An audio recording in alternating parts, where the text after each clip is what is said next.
1963, a year of triumph and turmoil. President John F. Kennedy is shot in Dallas. Dr. Martin Luther King Jr. delivers his famous I Have a Dream speech in Washington, D.C. And the Kingsmen have the #1 Billboard song, Louie Louie. 1963 is also the first year the University of Memphis starts a band competition. The first year the contest was held was the Whitehaven Football Stadium. Back then it was so different because bands basically were doing traditional halftime shows. The competition shows were a thing of the future, but these were basically halftime shows that were designed to entertain the crowds. They still are, but as the years have gone by, the competition shows now are not only entertaining, but they're also competitive. George Pokorski remembers the Memphis State Marching Contest. The Marion Middle School band director has spent the last 34 years studying, playing, and teaching music to students.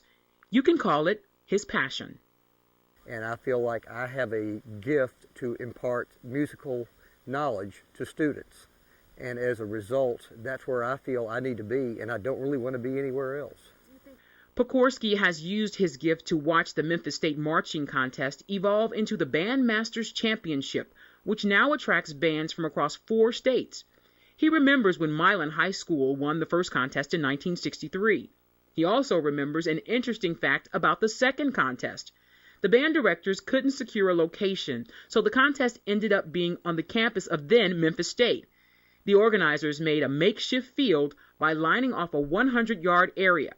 Pokorski remembers because he was there, marching in his high school band. And the bands that marched in the competition that year had to march on this grassy area instead of a real football stadium, and they put the judges up in dorm rooms. Now, that is the only time that the competition was not held in a real football stadium. The Bandmasters Championship marched on and was held in Crump Stadium until the mid-1980s. But by this time, other towns started hosting contests, and the market became very competitive. The Memphis Marching Contest started losing steam. Crump Stadium also began to fall into disrepair. So Halley Stadium in East Memphis became the next home of the competition until 1999. This was when U of M band director Dr. Sidney McKay recruited a group of Tiger Band alumni to take an active role in planning and operating the contest. The first major step, securing a prime location. The Liberty Bowl became the official site in 2002. Jeremy Stinson is a graduate of the U of M and is directing the contest this year. This venue has raised the level of everything we wanted to do. I know when we were at Halley Stadium, it was serviceable for what we needed, but when we started to grow, it was too small. By using the Liberty Bowl, we're able to attract people from other areas, like from Nashville and Jackson, Mississippi, and Little Rock, Arkansas, is from where many of the bands that we have coming from. And it's all because of the stadium. I even had one director call me this year to bring his group, and the first thing he said was, I saw a picture of the Liberty Bowl, and I'm sure you do a great event. Didn't ask any other questions except I saw the stadium.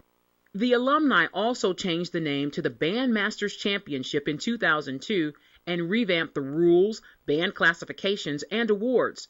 The group also got new advanced computer software, custom written to produce instant scoring reports, and judges are flown in from all over the United States to ensure fairness. 14 bands in this competition 2 years ago here in the stadium. This year there are 28.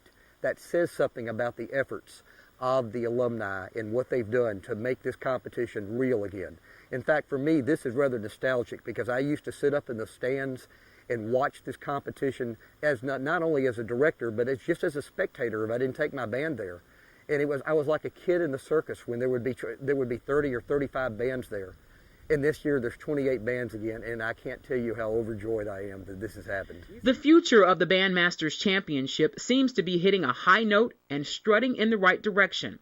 Stinson can visualize the future, and what he sees is bright. I think it's only going to get bigger. With this year having as many bands as we do and getting the word out, and especially with the television production that we have and everything else, I think it's going to grow, and hopefully one day we'll fill the entire Liberty Bowl up with people and students, and hopefully sell the university and make it a fun day for everyone. Everyone, including the city of Memphis, which could stand an economic impact if more and more bands and their followers are in the city spending their money while here to support their schools. We have a bunch going down to Hard Rock Cafe, to Peabody Place during the contest during the day to eat lunch and hang out, and then come back here at night and enjoy themselves that way. We also have a lot of benefits for the university. This, as far as we know, is the largest audience of potential students, parents, people that could come to the University of Memphis, and that's one of our main goals is to build up the university, have them come in, enjoy themselves, and hopefully that'll in turn be students and then fans in the stands for games and make it more fun.